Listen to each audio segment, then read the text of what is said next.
In this video, we're going to go ahead and review the dissociation of water briefly, and then we're going to talk about pH. So if you have, let's say, a bottle of water. In that bottle of water, you have a whole bunch of water molecules, and I've drawn two here.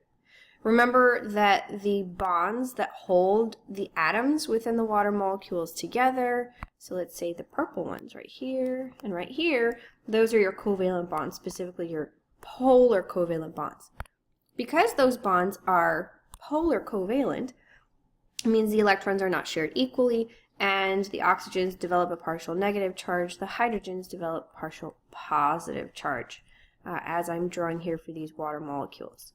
Now, as we know, opposite charges attract. So as these water molecules are vibrating with the thermal energy that they have within, let's say, your water bottle, they're bumping into each other, and for brief moments in time, hydrogen bonds are going to form between water molecules, specifically here, for example, between the positively charged hydrogen and the partial negatively charged oxygen. Okay, now when this happens, sometimes it might be that the oxygen that's over here on this water molecule pulls so hard on the hydrogen that's over here that it essentially splits the hydrogen and takes part of the hydrogen atom over to the first water molecule. All right, let's think about what a hydrogen atom it consists of, right? So hydrogen is our first element. It's only got one proton in its atomic nucleus. In elemental form, to balance it out, it's going to have one electron, and the typical isotope that is found on our planet for hydrogen has no neutrons at all whatsoever. So really, a hydrogen atom is just simply a proton and an electron. So if you're going to rip it in half, you're separating the proton from the electron.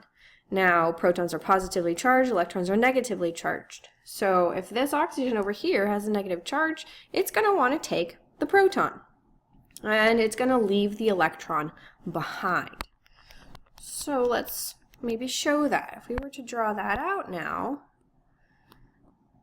right, we would have the original water molecule on the left.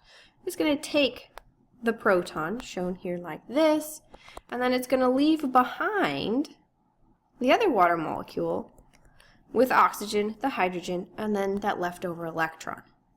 So this guy right here is called the hydronium ion. It's essentially a water molecule plus an extra proton, this guy right here. It has a positive charge. It's the cation. And then over here, we've got the hydroxide ion, and it's essentially an oxygen covalently bonded to hydrogen plus the electron that was left over or left behind when the proton moved over to the other water molecule. Now that's pretty complicated, but we can essentially show this same chemical reaction by taking a water molecule off of both sides of the chemical reaction to make things a little bit more simple. So for example, let's take this water molecule away, and we'll even it out, and we'll take this water molecule away. What are we left with? So we're left with an H2O, a single water molecule. On our reactant side, we're left with a proton here and the hydroxide ion there. So this guy right here is our hydrogen ion. Keep in mind, while it's easy to write it like this, the hydrogen ion by itself never exists in real life. It's always attached to another water molecule, forming this guy, the hydronium ion. But again, for simplicity's sake, it is easier for us to write out the chemical reaction this way. It shows you that for every one water molecule, when it dissociates, it forms one hydrogen ion and one hydroxide ion. Okay, so if we've got that down, let's then talk about pH. All right, so in pure water, when you have the water molecule dissociate, right, and you have equal amounts of hydrogen and hydroxide ions, this dissociation event is really, really rare. And in pure water, the concentration of these hydrogen ions, anytime you want to abbreviate concentration, you put brackets around whatever it is that you're referencing the concentration of. So in this case, this is the concentration of hydrogen ions, is 1 times 10 to the negative 7 molar, or moles per liter. This is a very small number, right? If you think about scientific notation, having that negative exponent, it's teeny tiny. So the dissociation in water is a very rare event. And what scientists have determined is that if you multiply the concentration of the hydrogen ions by the concentration of the hydroxide ions, this always leads to a constant, 10 to the minus 14 under standard conditions. So for example, 25 degrees Celsius for a water-based solution. Okay, so knowing this particular equation, we can now, if we know the hydrogen ion concentration of a solution, we can calculate the concentration of the hydroxide ions. So for example, in pure water, if we ignore this one right here for a second, hydrogen ion concentration is 10 to the negative 7. And we have to multiply that by the hydroxide ion concentration to get 10 to the minus 14. These two concentrations have to be the same, for example, in pure water. And so you have to have 10 to the minus 7 for your hydroxide ion concentration as well. And again, taking the product of those two has to equal 10 to the minus 14.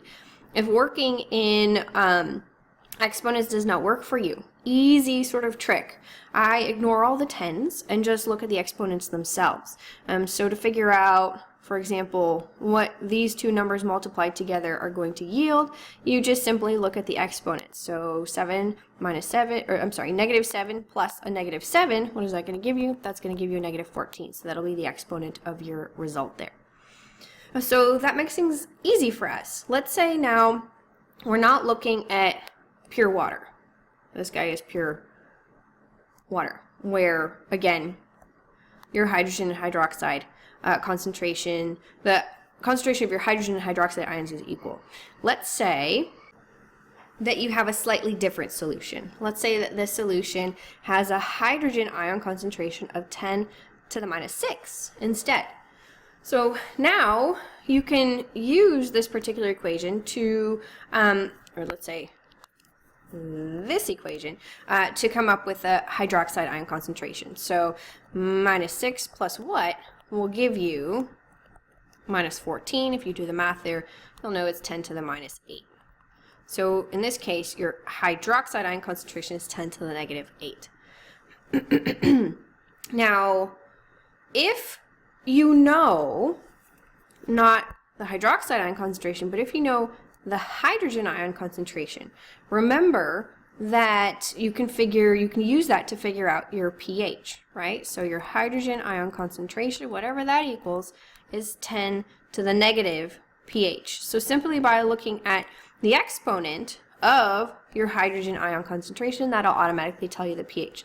So the pH of this solution is a pH of 6. If we were to do another one, let's say you had a solution and you knew the hydroxide ion concentration was 10 to the minus 4. And somebody asked you, well, what's the pH of the solution? Well, you could automatically say, hey, that's going to be a pH of 10. But how did we get that? Remember that pH, it's an H here for hydrogen essentially, not hydroxide.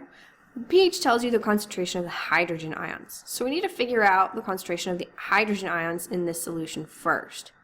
So in this case, again, you're going to ask the question, okay, what plus negative 4 is going to give you negative 14?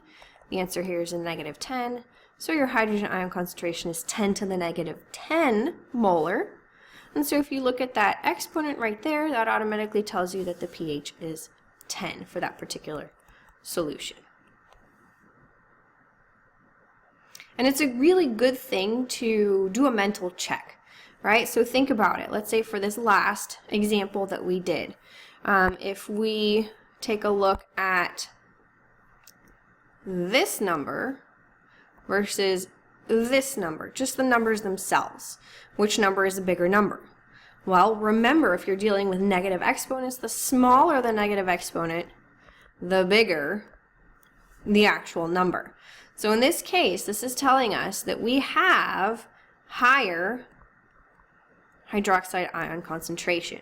Any solution that has higher hydroxide ion concentration, let's write it this way, greater hydroxide than hydrogen ion concentration, that's going to be a basic solution, right? And if it's a basic solution, it'll have pH values that are greater than 7.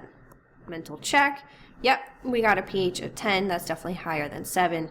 And so our math and our calculations here logically check out.